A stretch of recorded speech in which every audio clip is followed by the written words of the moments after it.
selfless action. And this selfless action we talked about, I will use the character of Bharat from the Ramayana to show that when we carry out selfless action, we seek no reward under that. All the reward we want is that loving relationship with the lotus feet of the Lord. All we want is that loving relationship. Bharat, as we know, as depicted in the Tulsidas and the Valmiki Ramayana, the younger brother of Sri Ram. And Bharat has done everything that one could ask for, one could expect, or even more so, to maintain the family tradition and the family customs. He had sacrificed this kingdom of Ayodhya, which was literally handed to him by his mother. The kingdom was actually given to him.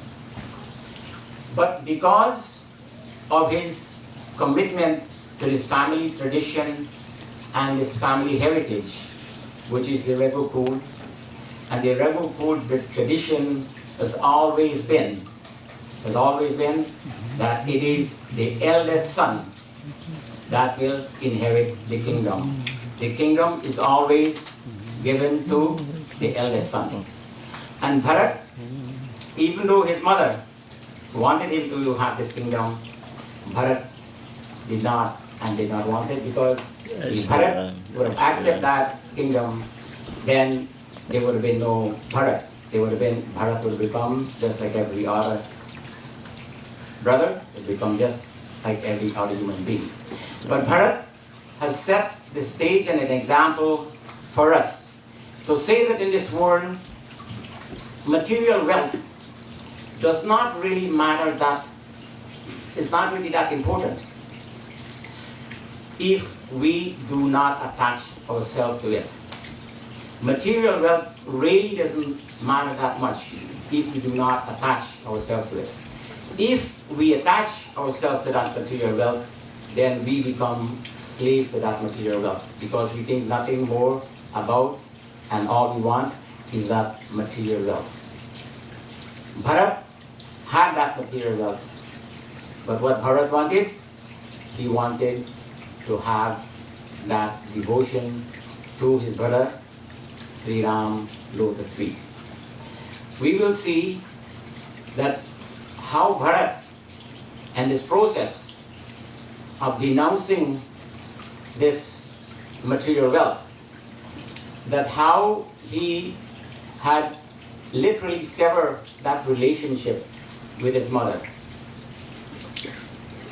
We will see how Bharat severed that relationship with his mother for the simple fact that his mother wanted to give him this kingdom and he didn't want it. And some time ago I remember saying this Mandir that, we must always think about something. And that something is that we must always think about the unintended consequences. Kaikeyi had never thought about the unintended consequences, what will happen, but she wanted Bharat to have this kingdom. For example, most of us here in America, we are here because of something happened in Guyana, isn't it? If you go back to the 60s, when Bharat won the election, he decimated the rice industry, Indian fields that they have no place anymore in Guyana. So what they do, all the boys from the age of 18 to 30, in the mid to late 60s, we are about in 70s, because we could make a living off the rice industry, where they do, they all jump on a plane and they migrate to America, Canada, England, anybody where you could find a place, they move and they migrate. And today Guyanese is all over this world, or especially in the Western Hemisphere, Guyanese is all over there because of the unintended consequences of what Burnham did with the rice industry. So whatever we do, we must think about what we're doing, because everything we do, there's always some unintended consequences. There's some will turn out to be good, some will turn out to be bad. In Kaikeyi case, we will see how it turned out. But like I said, Bharat severed that relationship, but here it is how this relationship severed. Bharat biloki pitu maran sunat ram ban gonu he tu apan paujani जेठ की तरह धरे मोनू असिया भजु रामचंद्र की जय शरण प्रभु. And here Tulsidas is saying that when Bharat heard about the exile of Sri Ram, when Bharat heard about the exile of Sri Ram, it there and then sank into his mind. He forgot about the death of his father, and it sank into his mind that he is the root cause for Sri Ram to be exiled. He become dumbfounded. He become stunned. He couldn't speak.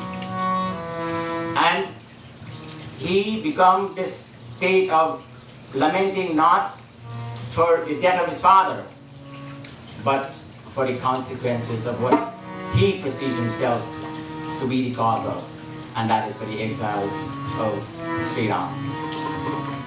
He did not want that, but that's what happened, and hence he feel this sense of guilt within him.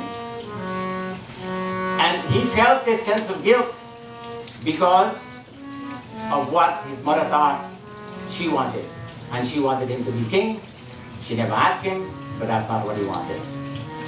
So here, Bharat, now in the state of lamenting about this disaster, what he created or what he caused because of him, and now his mother is trying to console him. And this is what happened in this consoling process.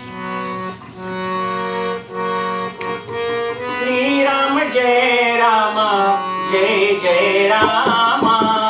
Sri Ram Jai Rama, Jai Jai Rama.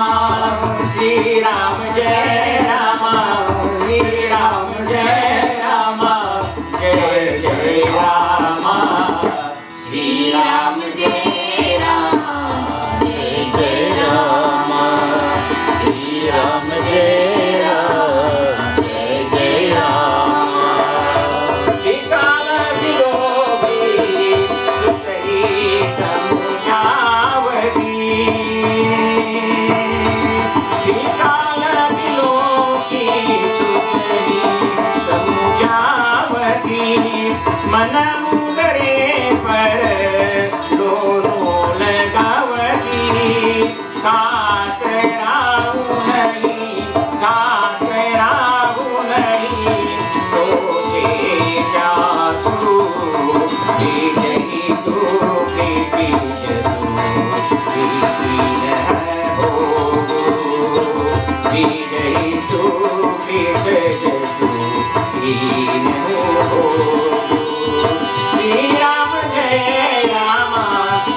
is trying to console her son.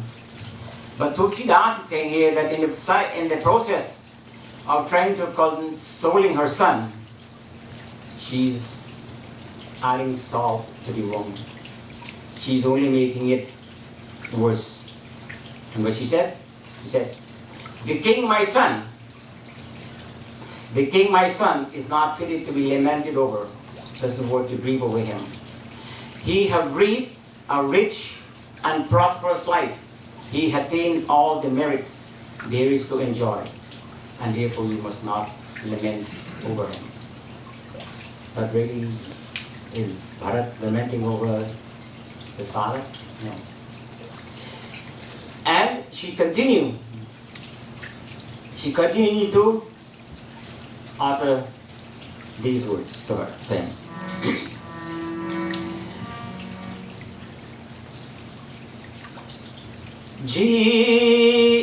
जीवन सकल जन मन पल भाए अंत मरपति साधन सिधाए जीव सकल जन मन पल भाए अंत मरपति साधन सिधाए अस अनुमानी सोच परिरहु सहित समाजन राजत पुर श्री राम जय राम जय जय राम श्री राम जय राम जय जय राम श्री राम जय राम जय जय राम श्री राम जय राम जय जय Ram. And Thakur he went on to say, my son, during his lifetime he hath attained all the rewards there is as expected in a human life. And in the end he attained to Indralok, which means he's telling that in the end after he died, he attained moksha. And she went on to say, stop this sorrow, stop this grieving, rule this kingdom, take charge of this kingdom and rule it with all your power, with all your power. Make sure you rule this kingdom with the entire limbs there is. And why is he saying that? This entire limbs. We know that in the kingdom, there is 8 parts in the kingdom, right? First, there is the king. Second, there is the ministers. Then you have the advisors. You have the crown. You have the subject. You have the crown. You have the throne, and you have the army. So all these encompasses make up the kingdom. That every one of these things must be in sync.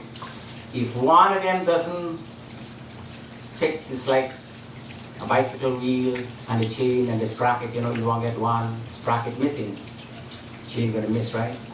So here she's telling to take control of this 8 limbs of this government and rule it as if it belongs to you. Take control, rule it as if it belongs to you. And make sure you live this life as a king. Now, let's pause for a minute. Ask yourself this question, right? You're a mother, you have a son. If you were to take a lead position, what would you do? Do the best for the son. You will do the best for the son, right?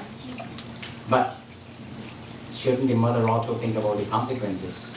You want the best for your son, but what are the consequences? What are the consequences of you wanting the best for your son? Okay.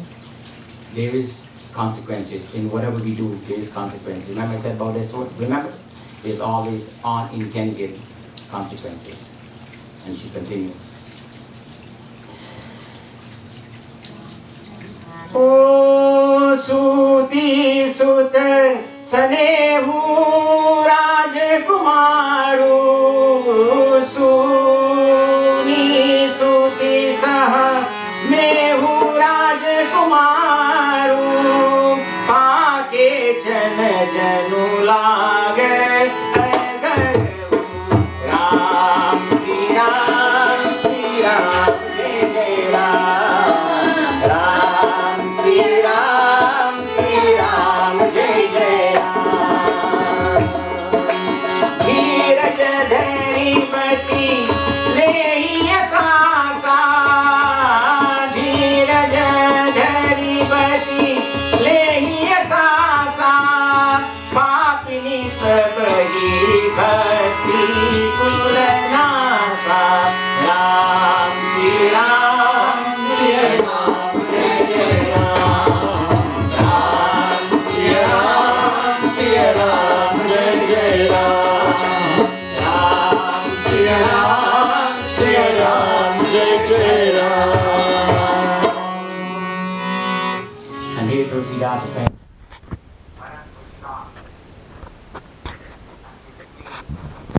hear the words that our mother did.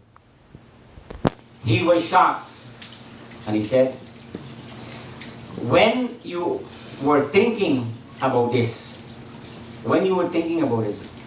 did you not feel a stinging sensation in your heart? Did you not feel a stinging sensation in your heart? And he said, "Oh wicked woman, what you have done. You have brought complete ruin and disgrace to this family." Now Bharat's mother, in her opinion, she was doing the right thing. And now Bharat is saying that you bring disgrace to this family. You are bringing complete disgrace to this family. Now Bharat here doesn't see any connection with himself and the kingdom of Yudhya. He sees himself not to be with his kingdom. He sees himself as the brother of Sri Ram. He knows that according to the Raghu lineage, that he supposed to follow that tradition. And that tradition is the firstborn son always have right to the kingdom. It's called, into the society, it's called birthright. We sometimes in Ghana, we used to practice it, but we no longer practice it because that becomes a thing in the past. But the son, the eldest son, is always have right to the kingdom. Especially now in England, that's not going to happen, right? Because remember, Queen Elizabeth says Charles can be king, no? So sometimes you work, sometimes you work. But this is what happened, birthright, that the eldest son always has right to the kingdom. And Bharat knows that that was the tradition of the Raghukul. That's one of the traditions they have. The other tradition they have is that when they give the word become their bond. They will never away from that. The two tradition. One, when they give the word becomes their bond. And two, that Bharat know that this kingdom of Ayodhya would never be his, and therefore he doesn't want it. And he makes sure that he would not have it. But he didn't finish insulting his mother because of what she did. And here's what continue with this. Shri Ram Jai Rama Jai Jai Rama. Shri Ram Jai Rama Jai Jai Rama. Shri Ram Jai Rama. Shri Ram Jai Rama Jai Jai Rama. Shri Ram Jai Rama Jai Jai Rama. Shri Ram Jai Rama Jai Jai Rama. Shri Ram Jai Rama Jai Jai Rama. Shri Ram Jai Rama Jai Jai Rama. Shri Ram Jai Rama.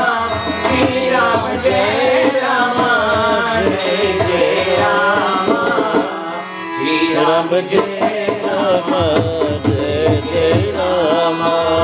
Shri Ram Jai Rama Jai Jai Rama. Jo pe guru ke rahiyati tohi.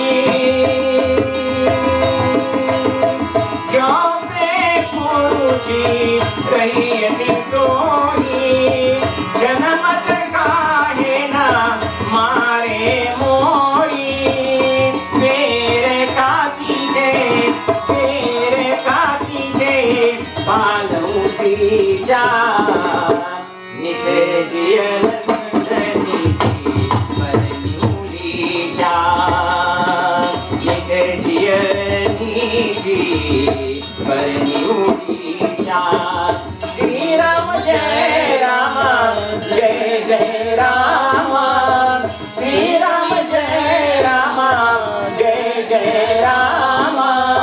Shri Ram Jai Rama Jai Jai Rama, Shri Ram Jai Rama, Jai Jai Rama, Shri Ram Jai Rama, Jai Jai Rama, Jai Jai Rama.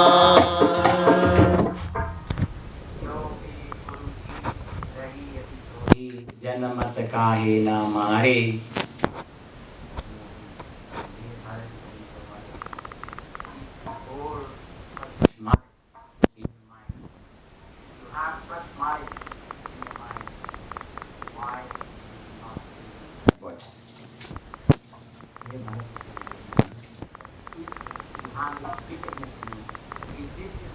what you have that exists within you, then you should kill me about.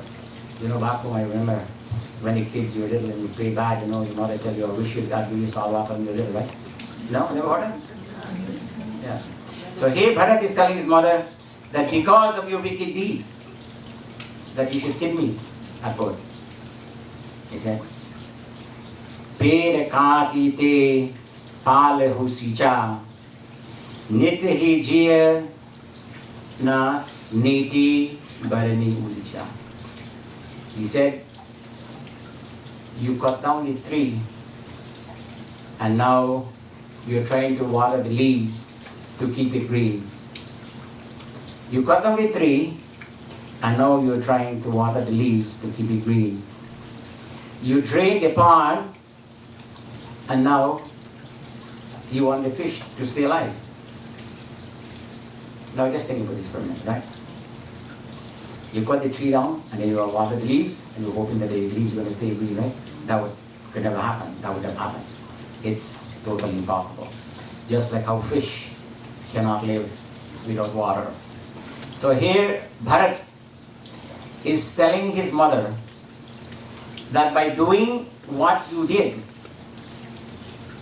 you have basically severed all relationship with his family, and what you have done also, you have killed and just about killed everyone there is, and now you're thinking by giving me this kingdom, by offering me this kingdom, that I will be happy and I should be happy. But that's not what Bharat wanted. If Bharat wanted that, Bharat would have taken it, isn't it? But here Bharat is uttering this insult to his mother. That why would you do this? Why should you ever think about doing this? And this is sometimes, this is what some of us will do too. Remember I thought about this, come back to the same notion about unintended consequences. And we all make these mistakes. We all do. Some of us are very wise and we recognize it and we can do something about it. Some of us just persist in going on the same wheel, turning the same wheel, and we see no progress, but we think it's okay. But we repeatedly, we're making the same mistake. And someone used to say that if you don't learn from your mistake, then you will never learn. And here Bharat is telling his mother the same thing, that this material world or this material kingdom, I have no interest, I have no desire in it. And by you trying to give it to me, what you have done, you have killed everyone who I care about, everyone who I have concern, loving relationship with, you have destroyed their lives. So what good would this kingdom be for me? You know, the other night, Mamuji was talking about the Mahabharata war, and when he says, Arjuna was saying to Lord Krishna, that why would I kill my guru, why would I kill these noble men to gain this kingdom when my hands would be stained with their blood? How can I enjoy this? How can I enjoy this kingdom? He could never enjoy it, because that's not what his interest was. His interest was not to get a kingdom. His interest was to save the lives of people, save the lives of his guru, save the lives of the noble men in Hastinapur, the kingdom of Hastinapur, to save the lives of those people instead of sacrificing their lives to gain his kingdom. It meant nothing to him. And here Bharat, in his own way, is telling his mother the same thing, that this kingdom without the relationship of Bhagwan Sri Ram, without the relationship of that Lord, this kingdom means nothing to me, so I don't want it. But he didn't come out exactly and tell her that. What is he doing? He's uttering these insulting words to her. So he is, in his own way, severing that relationship from his mother. And it is sometimes a very hard thing for a mother to accept when a son insults her, isn't it? You get a son and your son insult you, you will know what it feels like, right? But here, Bharat, the most insulting word you could find that a son could offer to a mother, Bharat said it to Kaikeyi in the Ramayana. Because what she wanted is not what he wanted. And therein lies the difference between the mother and son, the conflict of what one wanted, the other one didn't give for it. And therein lies that discourse. But this discourse didn't finish, and Bharat didn't finish insulting his mother. Because Bharat, anyone else who were in Bharat's position would have gladly accepted that kingdom, would have gladly taken it, and are therefore delivered. If you know the story of Kans in the Prem Sagar, Kans had put his father to prison because what his father was doing he didn't like. He didn't like what his father was doing. He was the general of the army, so what he did, he imprisoned his father and took over the kingdom. And what happened in the end? The kingdom had no success. So we can see that in today's world, you have a lot of people like Kans. You probably have a lot of people like Duryodhana too, but you'll find very few Bharat around. Very few. The only person I could think of, two people I could think of in the last probably 70 years or 75 years, was one guy named Mahatma Gandhi who gave his life and didn't want anything from India. When India got independence, he didn't want anything. And the next guy who come close to that was Nelson Mandela in South Africa. He was 30 years in prison. When he got out of prison, he didn't want nothing. He just walked away from everything and he died. So there's two people in the last probably 100 years or 75 years who come close to Bharat. But they did not really say what Bharat did. No one is giving them the kingdom. They had to fight. Mahatma Gandhi fought for independence for India, but yet he won nothing in it. Nelson Mandela spent close to 30 years in prison, better part of his life. And then when he walked away, he served his time as president, and he walked away. He had no regret. But one thing with Nelson Mandela, he never seek any revenge for what had happened to him. He just said, no, let's learn from our mistake, but make sure we don't make the same mistake again. And here Bharat is trying to tell his brother the same thing, that that's not what I want. That's not what I want. And Bharat continued.